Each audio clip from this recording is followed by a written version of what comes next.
He was the kind of boy the world laughed at. A quiet soul trapped inside a body that carried 250 kilograms of pain. Every step he took was a reminder of the names they called him. Every laugh in the hallway cut deeper than a knife. But through all of it, she stayed by his side, his girlfriend, the one person who saw him beneath the weight, beneath the mockery. Until that day, when she was cornered, beaten, and left broken by the very monsters who used to bully him.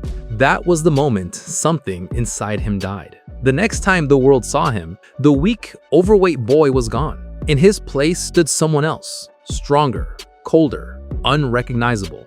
And when he walked back into school, no one dared to speak his name again. It all started that morning when some random dude showed up in Seun's class to collect money. When Seun's friend didn't pay up, the guy started beating him mercilessly. Seun was absolutely fuming. He grabbed the half-eaten bread he had and shoved it right into the bully's face. You'd think his girlfriend, Hajin, would try to calm him down.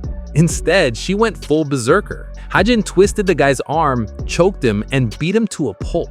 "How dare you touch my man? You've got a death wish, buddy." This lucky chunky boy has a girlfriend who's truly worth her weight in gold. The gang leader, Kisak, was shocked to hear his subordinate got wall-upped by a girl. He was furious. He ordered his goons to mess with Hajin, splashing ink all over her uniform. The other students were too scared to testify, fearing retaliation.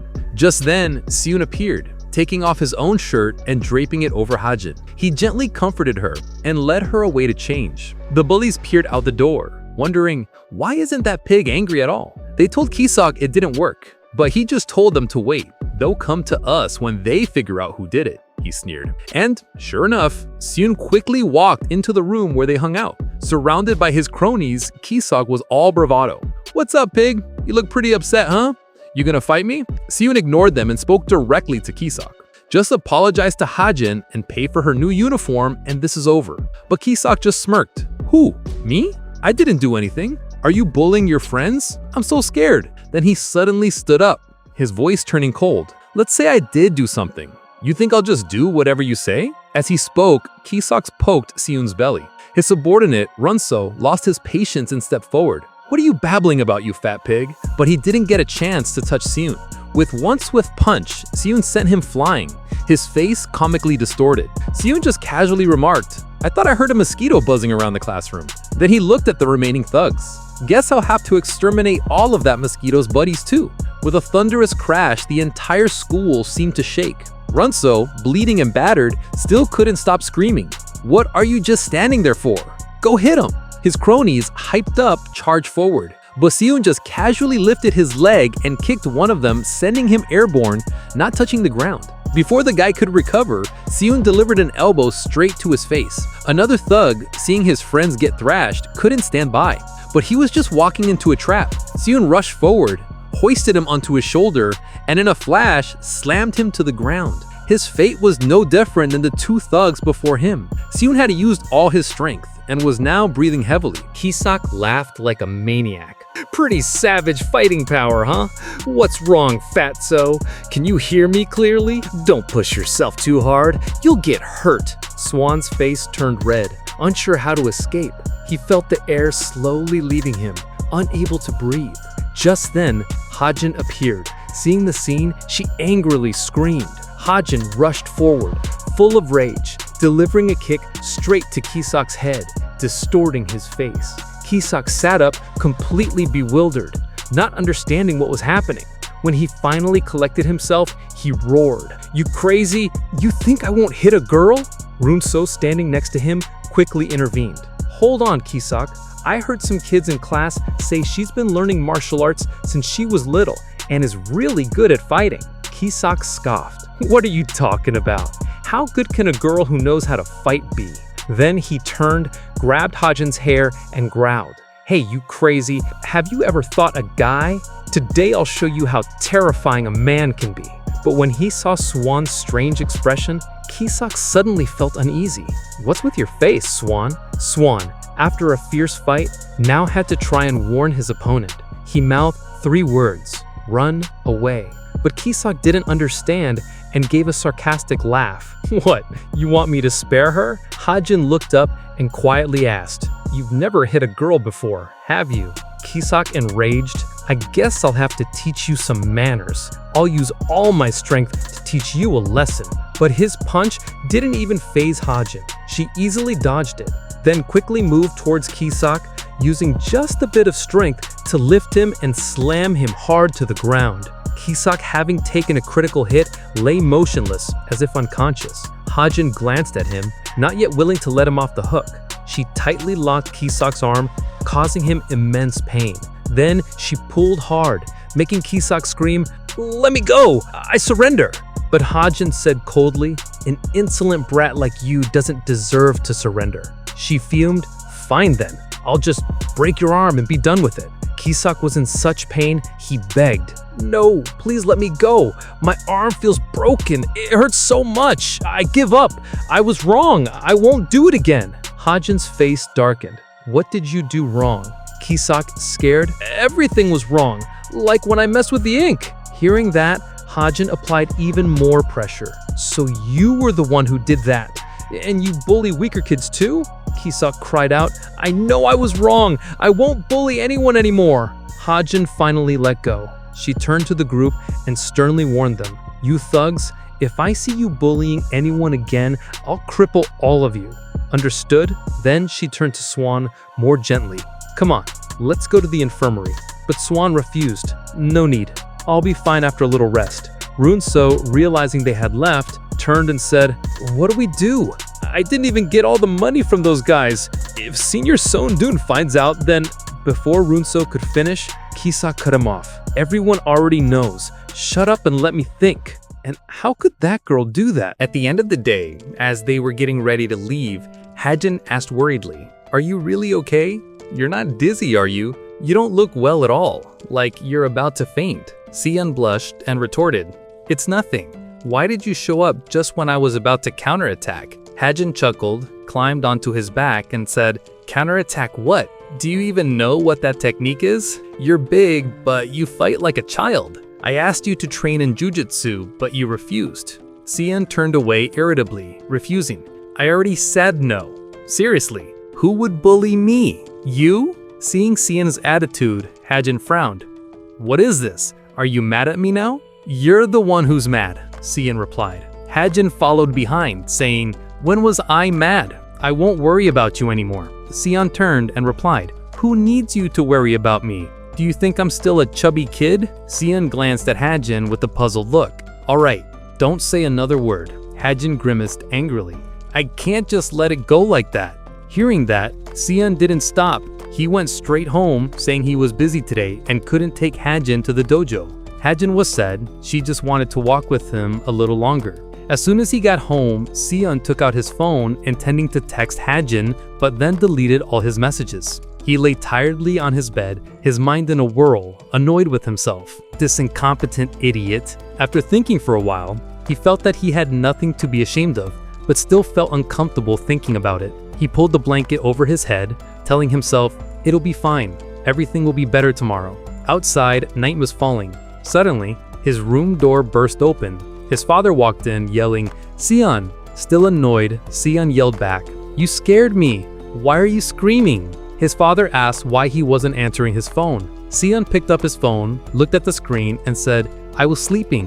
What's so urgent?" His eyes looked up at his father, who was breathing heavily, unable to speak. Hajin, the girl. Sian suddenly felt that something terrible was happening. His eyes filled with worry. At this moment, Hajin was in the hospital, bruised all over, breathing with an oxygen mask. Outside the hospital room, Hajin's parents were in a state of extreme distress. Hajin's father looked up, his voice full of worry. "Sian is here?" Sian, who had just run there, his shirt soaked with sweat, breathing heavily, his feet covered in blood, asked exhaustedly, "Uncle, where is Hajin?" The father bowed his head, his voice heavy. Still no results. Hajin's mother, her hands trembling, cried as she asked Sian, "Sian, what happened, dear? What happened to her? Is she seriously injured, auntie?" Behind him, Sian's father caught up, holding the slippers he hadn't had time to put on. Sian kept asking, "Is she's okay, right? Just needs surgery, right?" His father walked over and handed him his slippers. "Calm down and put on your slippers, son." His hands wouldn't stop shaking. He recounted, "She left school with me, Today, I didn't go with her to the dojo, so Hajin went alone. Just then, a man stepped forward, interrupting Sion. "Excuse me, are you Hajin's friend?" Sion turned in surprise. "Yes, sir. Who are you?" The man showed his badge and introduced himself. "I'm from the Violent Crimes Unit of the Dongbu Police Station." Sion asked, "Oh yes, what can I do for you?" Seeing Hajin's grieving family, the police officer spoke softly to Sion. "Let's talk over there." He began to ask, "Around what time and where was the last time you saw Hajin?" Sion replied, "When we left school, sir. But why is a detective here?" The officer explained, "This incident is suspected to be a group assault. We are in charge of this case." Sion asked in shock, "Group assault? Assaulted by whom?" The officer began to take down his statement. "We are currently looking for those individuals. Do you know if she had any conflicts or enemies?" Sion suddenly recalled the times Hajin stood up to protect her friends from bullies. The image of the brave girl punishing the thugs flashed in his mind. Sion began to recount. "I think so, sir. Yesterday and today, she had conflicts with some delinquents at school." The officer asked further, "So, Hajin was often subjected to school violence?" Sion shook his head. "No, sir. On the contrary, she punished those delinquents herself." The officer continued writing, "Ah, so it's possible this crime was an act of revenge by those delinquents. What are their names?" Sion replied, "They are second-year students named Lee Ki-sok and Choi Jun-sok." "But is Hajin's condition serious, sir? How badly is she injured that she needs surgery?" The officer looked directly at Sion. His voice was serious. Hajin was found in the alley next to an office building. It seems she was group assaulted elsewhere, then dragged into this alley unconscious. The injuries on her face are suspected to be from punches, especially the right side of her face, which is very severely injured. The worst injury is to her left knee. Of course, more investigation is needed to be sure, but we suspect the perpetrators used a leg lock technique to break her knee. Sion is stunned, unable to understand why this had happened so suddenly. He suddenly remembered something and said to the officer, "Was it Lee Ki-sok? That bastard. I think he knows jujutsu." "Jujutsu? I see. I will cross-reference this information for the investigation." The door to Hajin's hospital room opened. When the doctor walked out, her parents quickly asked, "Doctor, how is our daughter?" The doctor replied, "Fortunately, the surgery was successful." Her mother burst into tears. "Thank you, doctor. Truly thank you, doctor." The doctor continued, "Her left ACL was torn, but with diligent rehabilitation, it shouldn't affect her daily life. However, in cases like these, the psychological trauma is often more severe than the physical. The family should consider concurrent physical and psychological therapy for the best results." Hajin's father could only embrace his wife in silence. The nurse will guide everyone for the rest. Sion was standing hidden behind the wall. Having heard everything, he covered his face, suppressing his emotions. At the hospital, it was already night. Everyone gathered around Hajin's hospital bed. Her face was beaten to the point of being almost disfigured. Everyone was silent, not knowing what to say. Sion was standing motionless, his heart aching as he looked at his friend's face. He clenched his teeth, trying to hold back tears, his eyes slowly changing, revealing a murderous intent. A few days later, at the police station, a voice boomed. "There are no other suspects here. I told you those guys are the culprits." The officer seemed surprised. It was Seiyun. He was still shouting, "All those alibis are fabricated. You guys investigate all day and only find that? What about the surveillance cameras?" The officer angrily said, "Hey kid, watch your tone. Do you think we only have this one case to worry about?" Another officer stopped them. "Officer Jang, calm down." He was about to say more, but was interrupted by Officer Na. Regarding the surveillance cameras, the camera of the office building next to the alley where Hajin was found was broken beforehand and was waiting for repairs. Officer Na looked at Seiyun. "We also intend to further investigate that building and collect more data from surrounding cameras." Seiyun's eyes glanced at something, puzzling Officer Na. He looked in the direction Seiyun was staring and found it was a file about the gold office building. He immediately closed it. "If we have more information, we will contact Hajin's family. Don't come here on your own anymore." Seiyun was silent for a moment, then said, "The teacher said this happened outside of school, so go to the police." The police then say there's no evidence, so those bad guys are free to roam outside the law. Officer Jang angrily said, "Is this kid getting carried away?" Officer Na remained silent. Seiyun turned away with a frustrated look. "So you're just blaming the system, right?" He turned back, his eyes full of murderous intent. "All right, I'll handle this on my own." Officer Jang yelled, "That kid, he..." Before he could finish, he was stopped by Officer Na, who said nothing. "When you have time, try to find out what that kid is planning." Officer Jang was surprised. "Uh-huh, why?" "Because I'm not at ease about him." Se-yoon was waiting at the gold building. It was already dark, but he waited patiently. Ki-sok and his girlfriend walked out after doing something shady. "Did you think I was amazing today? You were absolutely the best. My heart was pounding." Behind them, Jun-suk also walked out with a girl. "Oh, Ki-sok, you look so cool today. How did you get so good recently?" "I told you to trust me, didn't I?" "Haha, today was awesome. Let's go have another cigarette in the alley and then leave." "Oh, what's this? That pig!" Se-yoon turned and said, "I kept thinking I was just guessing, but seeing you guys here, now I'm sure." He walked toward them. "You disgusting animals, which one of you dogs made Hajin like that?" The two were surprised to hear Se-yoon's words. "What the heck? He looks like he's sick. Who is that? Is he your acquaintance?" Ki-sok said to Jun-suk, "Wow, I'm scared. That's what I'm talking about, and he's fat, so it's even scarier." Ki-sok covered his mouth, laughing, and moved closer to Se-yoon. "You waited for me here. How did you know I'd be here? How clever." Se-yoon angrily replied, "You are the one who should explain that. Why are you here?" Ki-sok tried to hold back his laughter, but couldn't, and burst out laughing. As soon as he finished speaking, Se-yoon landed a powerful punch that sent Ki-sok flying. Ki-sok's girlfriend was terrified. Jun-suk was also panicked. Se-yoon approached Jun-suk. "What are you doing? Don't come near me." But before he could finish, he took a slap. His eyes widened when he saw Se-yoon still charging. Jun-suk was punched again. He cursed loudly, "Pig!" But from behind, Ki-sok had gotten up and was picking up a rock, preparing to rush at Se-yoon. Se-yoon turned his head and saw Ki-sok charging. He glared at Se-yoon. As he got close, Se-yoon swung a powerful punch. He was surprised to see Ki-sok dodge the punch by ducking. He used his strength to tightly hug Se-yoon's leg. Se-yoon began to lose his balance. He told himself he couldn't fall. But Ki-sok's strength was too great. He threw Se-yoon to the ground. Se-yoon struggled to escape Ki-sok's hold, but as soon as he fell, Ki-sok punched him in the face. Ki-sok pinned Se-yoon down, one hand covering his mouth.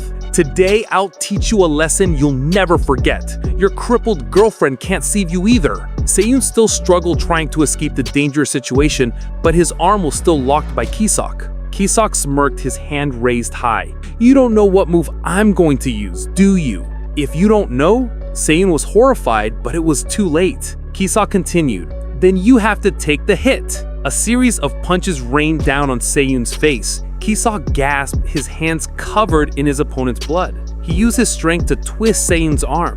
"Let me help you become crippled like your girlfriend, huh? You who don't know the height of the sky or the depth of the earth?" Se-yoon still resisted desperately. "I'll kill you!" Ki-sok scoffed. "Yeah, let me break your arm and see if you can still talk big." Just then, a strange voice called Ki-sok. He annoyingly turned his head and saw a long-haired, shirtless man approaching. Ki-sok unblankly asked, "Uncle, why aren't you wearing clothes? What do you want?" The man coldly replied, "Let go of his hand, now." In the alley near the gold office building, the strange man appeared suddenly, confusing Ki-sok. "What did you say, old man?" The man didn't reply, but quickly walked towards him. Ki-sok's face turned pale, sensing danger from this man. He bent down, each word heavy as stone. "I told you to let go." Ki-sok quickly released his grip. "I know, I'm letting go now." But he still tried to act tough. "But what does it have to do with you? This guy attacked first." The man ignored Ki-sok and turned to Se-yoon, ordering the others to leave. He gently asked, "Kid, are you okay?" Ki-sok's cronies and the girls were all startled by the situation. Ki-sok felt ashamed to be witnessed by an outsider, so in a fit of anger he hit the man's shoulder, yelling, "I asked you what it has to do with you. Don't interfere." The man glanced at him, his voice as cold as ice. "You're curious about my abilities, huh?"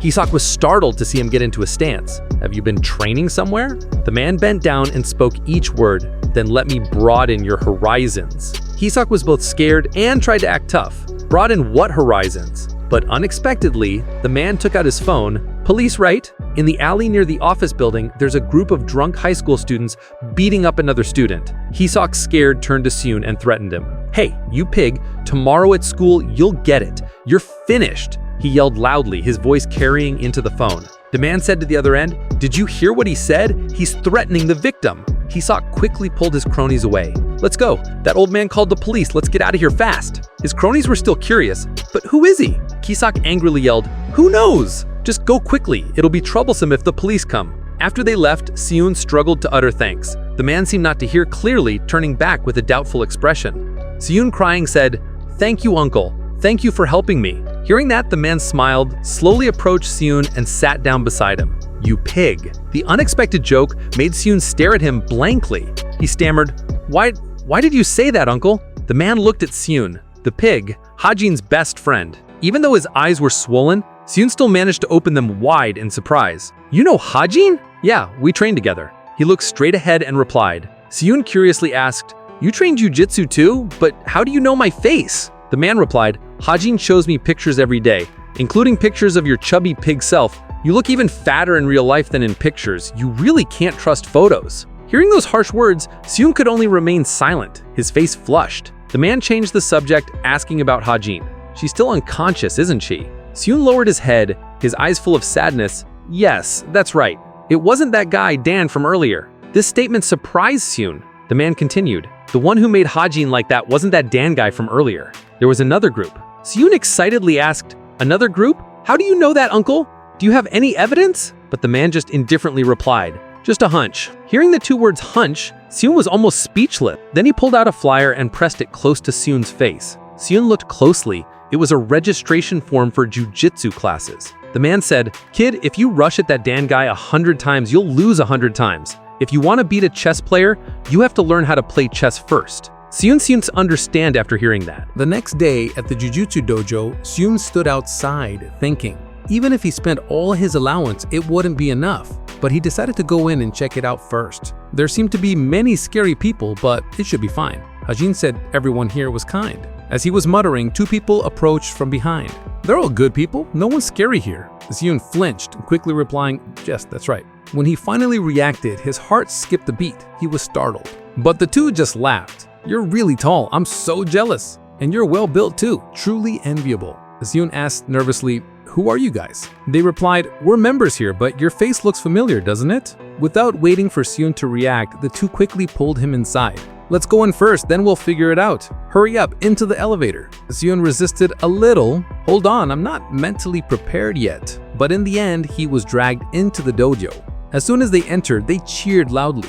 "Coach, we're here. The new member is here too. Give him a round of applause." Before this scene, Seun felt tired. "There are a few people like Hajin here. I'm already feeling calcium deficient." As he looked around the dojo, he suddenly saw someone lying on the floor. At this moment, a student stepped forward. "Brother Ayun, a new member is here. Wake up, brother. I told you not to sleep on the mat during the day." Hearing the call, the man who'd helped Seun yesterday, the shirtless one, groggily woke up.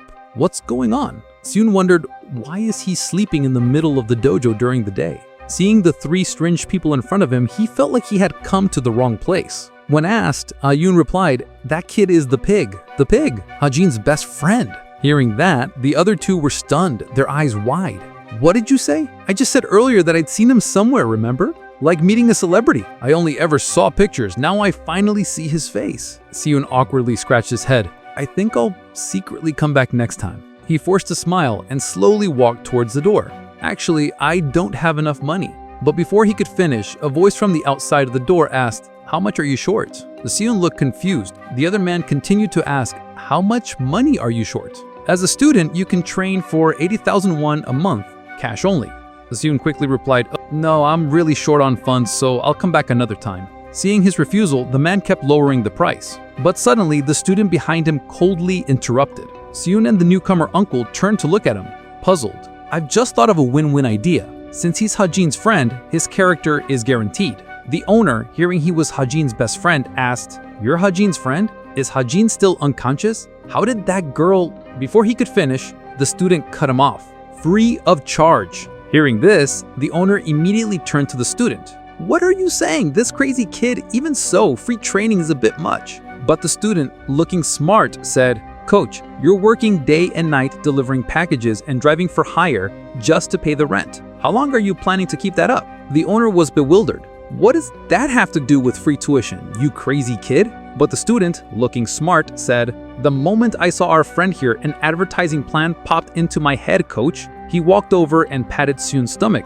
That plan is something people care most about today, yet almost no one has done it properly.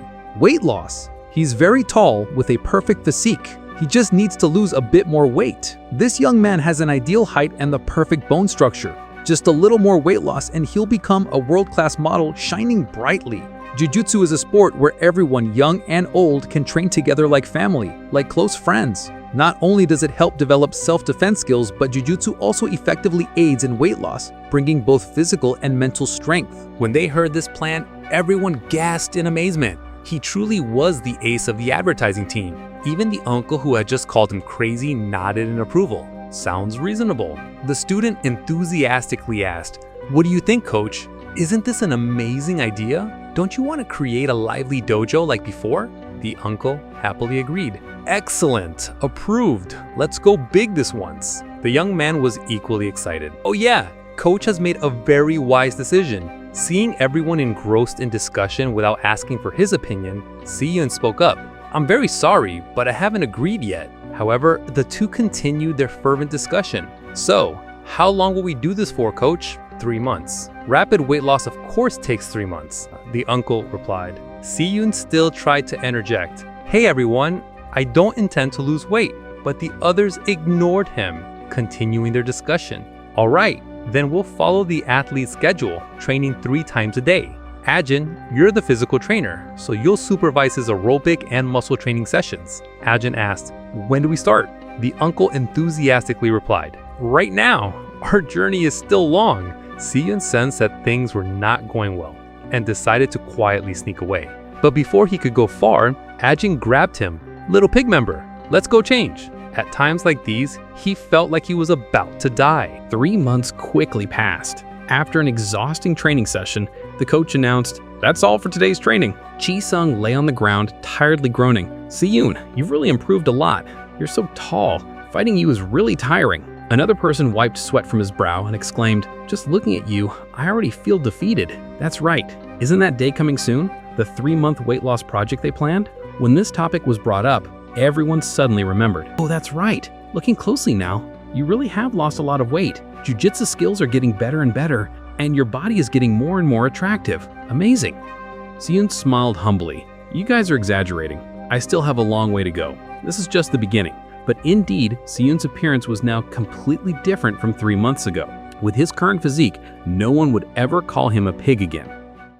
At the Jiu-Jitsu dojo, 2 old students were discussing an interesting story. "It's incredible. He gained 2 ranks in just 3 months. One person said, "I guess we'll lose to him next Thursday. The coach must have made him work hard. Everyone, gather around." After everyone gathered in one spot, the class ended. As Seun was about to leave, Aeon called him back. "Let's train our muscles," Aeon suggested. The others were startled. "No way he's gonna work out right after jiu-jitsu." Seun was also a little scared. He flinched. "Do we really have to do it now?" Aeon said, "I'm so tired, I think I'll go to sleep early." Seun was like, "Normally if you're tired, shouldn't we rest for today?" Aeon bent down and gently said, "Then tomorrow we'll add what we didn't do today to your workout session." Seun braced himself. "You know what?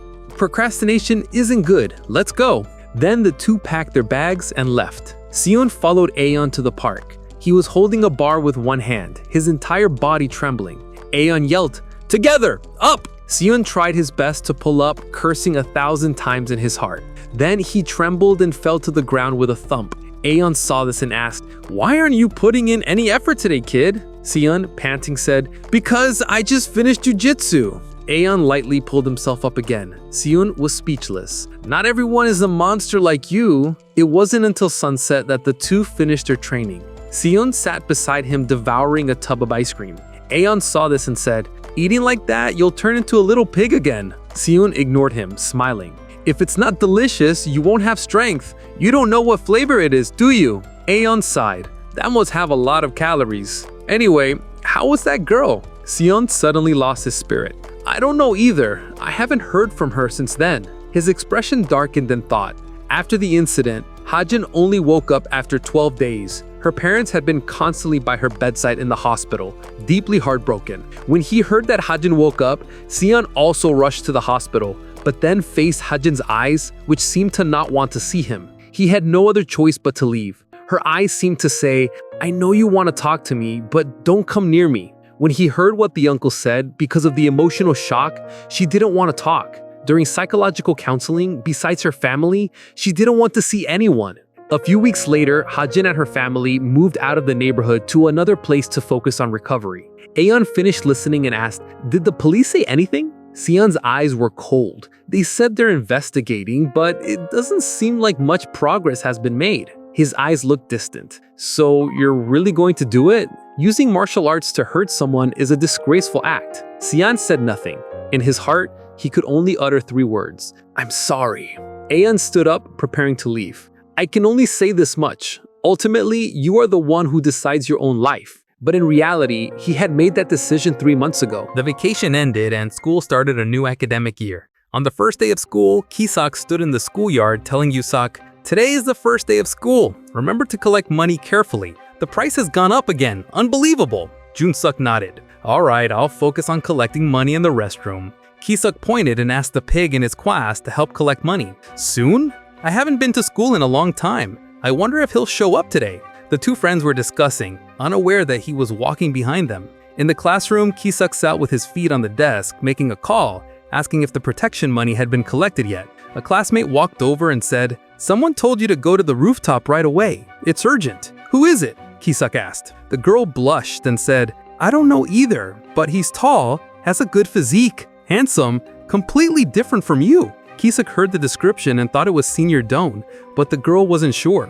"I don't know if it's a senior, but I asked him if he had a girlfriend. You go first." In the restroom, the bullies were blocking a group of students. "Hey guys, you gotta make me a little excited, right? Anyone looking would think we're just teasing you, but we're trying to win your hearts. So why don't you accept our requests?" Junsuk was loudly lecturing when his phone rang.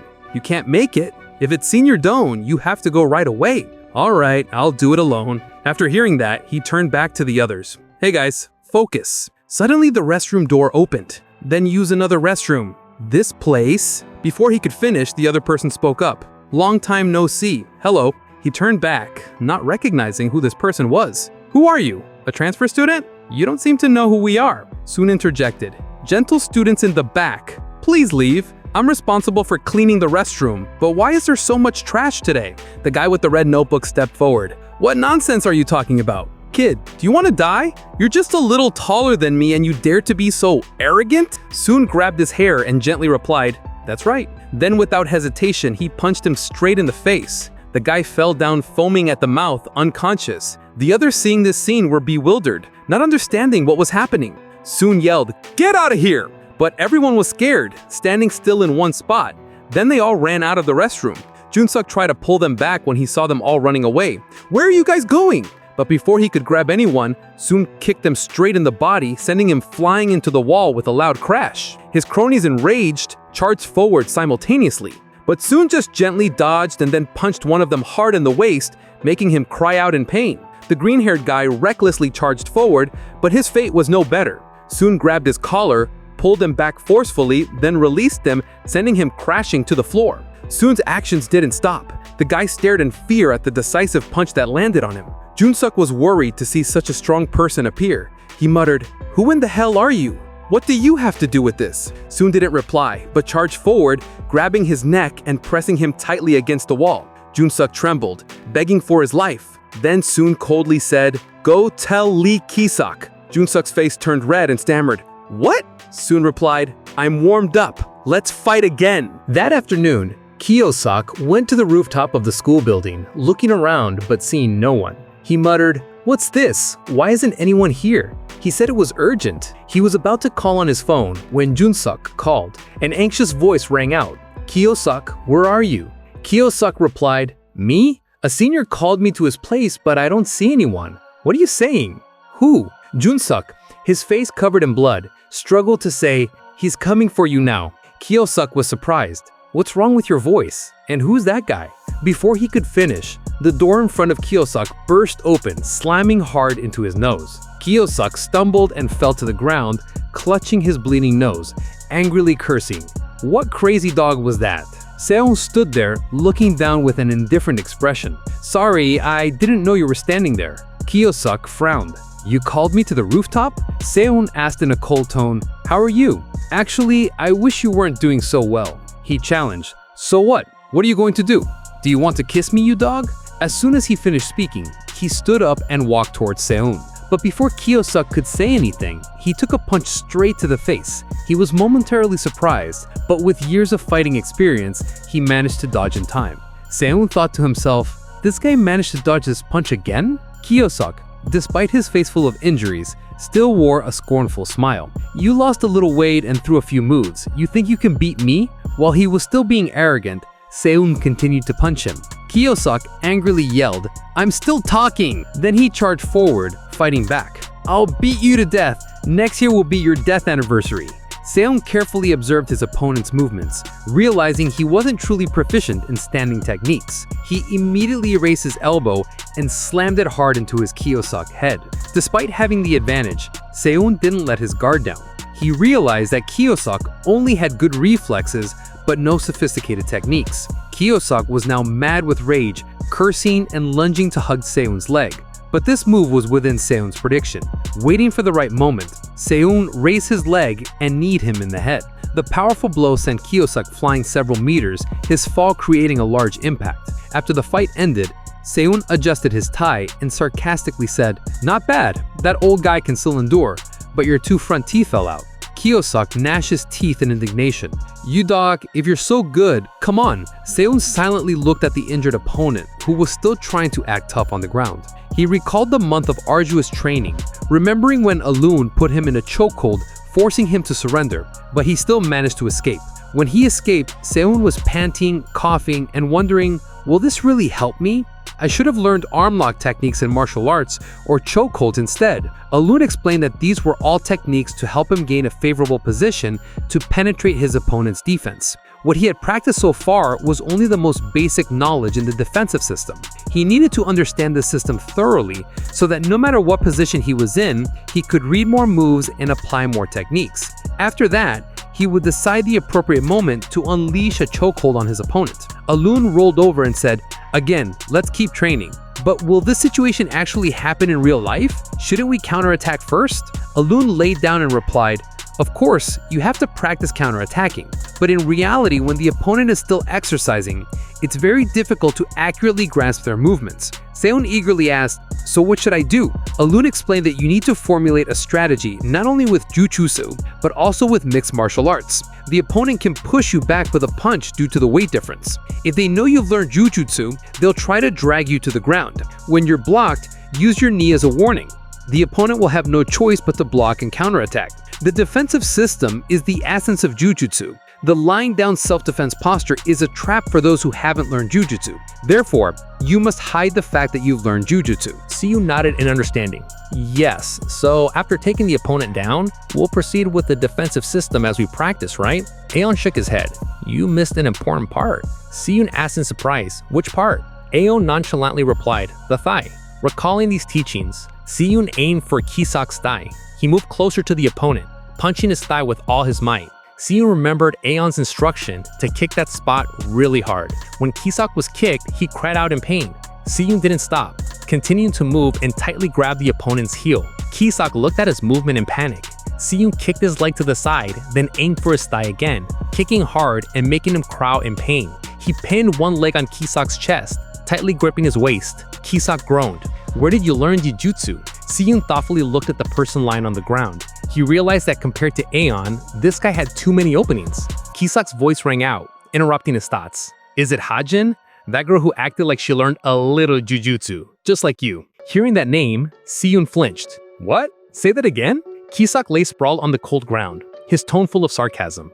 At first, she acted tough, but after a few blows, she groaned incessantly, just like an abandoned dog. Hearing the detail of Hajin being beaten, Siyu couldn't contain his anger. Just as he was about to raise his fist, Kisok continued. Oh, that's right, you didn't answer her phone that day, did you? I told her that if she could lure you here, I wouldn't touch her, but you didn't answer. How irresponsible. Those words made Siyung's heart sink. The image of Hajin, cold and seemingly unwilling to see him, flashed in his mind. Just as Siyung was in a panic, unprepared, Kisok lifted him, causing Siyung to lose his balance. Immediately after, Kisok raised his leg and kicked him hard in the thigh. then quickly counterattacked, pushing Siyun to the ground. Siyun cried out in pain, realizing he had been too complacent and needed to quickly defend himself. Kisak jumped, intending to stomp hard on Siyun's chest, but when he saw Siyun's defensive posture, he was a little confused. However, he continued to attack, constantly cursing. "You can block it, you bastard!" He lunged at Siyun, hitting him repeatedly. "Try to block this punch if you're so good. Why don't you prefer punishment to an invitation, huh?" Kisak yelled. "Why don't you just take the hits and live in silence, unless you want to be crippled?" But just as he was yelling, a powerful kick landed straight on his face. Kisak cried out in pain, still cursing. He frowned, looking at Siyun's stance. Is this a spiderweb defense? He tried to think of a counter strategy, but Siyun's strength made it impossible for him to escape. Siyun spoke up, his voice cold. "Live in silence. Your words make me sick. People like you are truly disgusting." Kisak struggled. "Stop talking nonsense and let me go." But Siyun didn't let go, his voice full of warning. "Not just you, but all those who made Hajin like that, I will deal with each and every one of them." Siyun raised his leg and kicked hard, making Kisak stumble, then quickly pinned him to the ground. In Kisak's mind, warnings to counterattack kept flashing, but he couldn't even lift his recently kicked thigh. Seyun sat upright on him, his eyes cold. Kisak was horrified. "Wait, stop for a second. Something's wrong with the spot where I just got hit." But Seyun didn't miss the opportunity. A terrifying punch landed straight on Kisak's face. Seyun growled. "Hajin is just a weak person. She doesn't deserve what you did. I will repay you trash 100-fold."